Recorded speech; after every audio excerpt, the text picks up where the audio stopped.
I get up, time is barely on our side. I don't wanna waste what's left.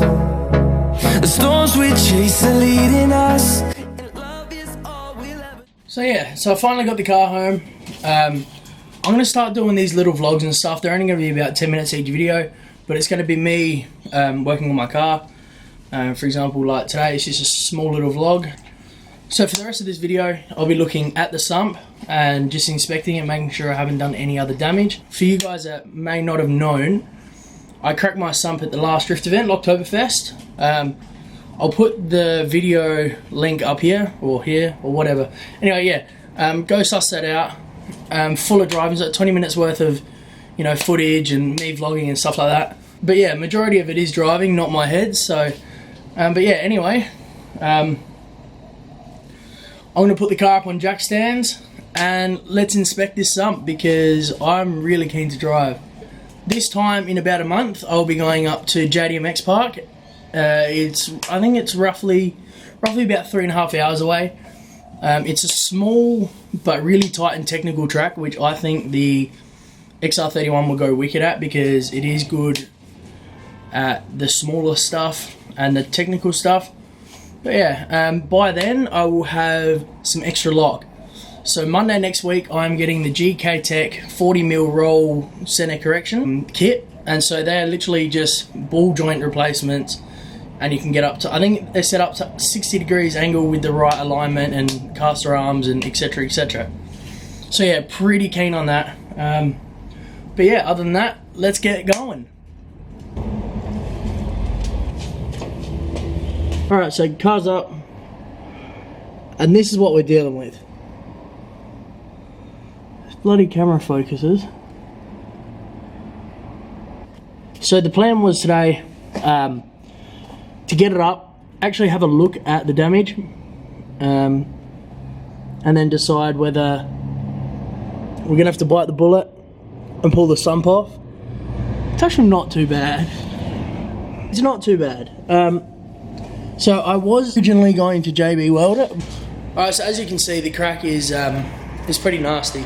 I thought it was a lot smaller before I poked my head. Last time I put my head under it. That's kind of why I had the idea of steel sticking it. It's a product from JB Weld.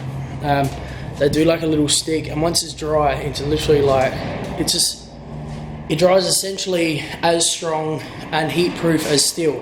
So once that's set, if it didn't leak, it wasn't going to leak.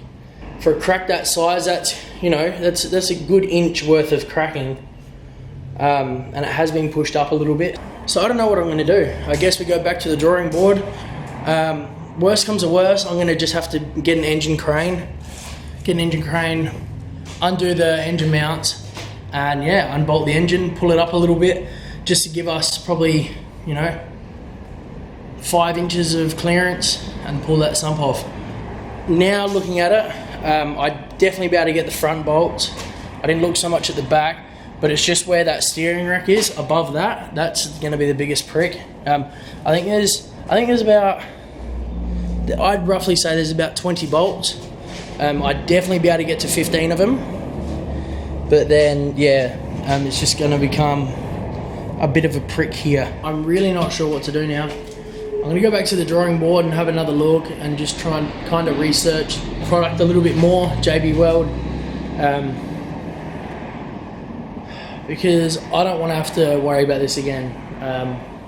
Once this is fixed, I'll be making a bash plate under it, and yeah, all my clearance issues should be gone regarding, trans mount. Because last event before that, I ripped my trans mount out just because it literally sat, an inch off the floor. It's not a low car, but with that stock barra mount, and then it's got the aftermarket cross member. And obviously being a smaller car, it's just very, very close to the floor. And now I ran over a ripple strip. I didn't even feel it in the car when I was driving. Got back to the pits and I cracked my sump. So it's just, yeah. That's the thing about building a new car. You learn as you go, which is not a bad thing necessarily, but it's just I just want to drive. Like, I should be driving this weekend. This is round 2 of the summer series at Tailem Bend after a Bend event, so I'd be familiar with the track compared to next round 3 is a Matalar event, which I'm not overly great at. I feel a lot more comfortable at Talem's. Alright, a bit of an update on the cracked sump situation. I'm just going to give it a shot with JB World. I guess there's no harm in trying, except more the mess, but... Right, so this is the product I'll be using. JB World Steel Stick.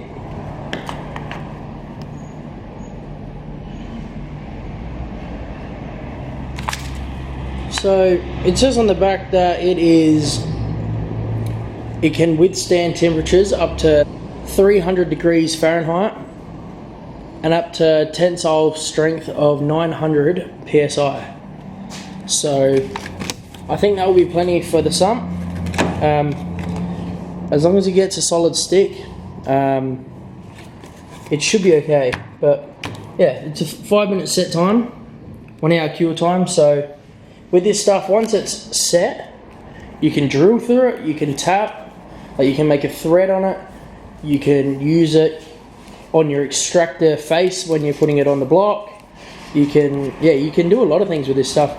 That's why I thought I'd give it a shot. A lot of people take the piss out of JB World, but like I said before, I spoke to a lot of people that have actually used this on, you know, their cars, and they said, yeah, they would recommend it. So I'm just going to give it a shot and see how it goes. Worst comes to worst, it's just leaks.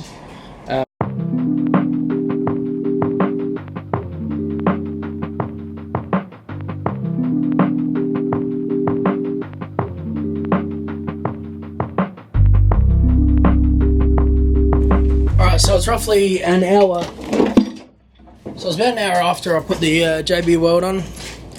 So I'm going to fill it with a few litres worth of oil. I'm going to put about 2 litres worth of oil in it, just to see whether it leaks or not, really. And if it doesn't leak by the time I get back, I'm going to go out for a little bit. If it hasn't leaked by the time I get back, I'm going to fill it, put some more oil in it, and do a heat cycle. Get it up to operating temperature. Probably try to get it to 80 degrees roughly, and then yeah. I don't know. Not really any way I can test it to see if it's going to hold up. I'm having second thoughts about this. Just due to the fact that if it does let go, I'm back to square one. So I think I'll just drop the K-frame here. Alright, it's about an hour and a half later. I'm starting to pull everything apart to drop the subframe. So the plan of attack with this would be to get everything undone, ready to drop out as soon as I get a crane here. So as soon as I get an engine crane, literally all I have to do is 4 subframe bolts and literally hold the motor up and drop that subframe, crack a few sub bolts, and then drop the sump, and then re-gasket the new one and put the new one on. And then I just do it all in reverse, and yeah, you go from there. So that's kind of where I'm at with the whole cracked sump situation. It's actually not too bad. I put it off for a long time doing it on the floor. But yeah, I guess you got to learn somehow, and it's not too bad on the floor. Especially because I haven't been working a lot lately. So yeah, I've got a bit of free time, so why not learn and do it the right way instead of, you know, JB welding it. But and saying that, I ended up finding another crack on the rear fin. So that obviously the sump's got fins on them. There's a tiny little crack on the rear fin. So yeah, I ended up finding another crack, which I didn't JB weld, and I had nothing left. So I was like, you know what, stuff this and stuff JB weld. I'm going to do it properly. So anyway, I'm going to keep tinkering away with this and doing a few other little things. But thank you very much for watching, and if you're still here, like, subscribe, and yeah, thank you for sticking around. See you later.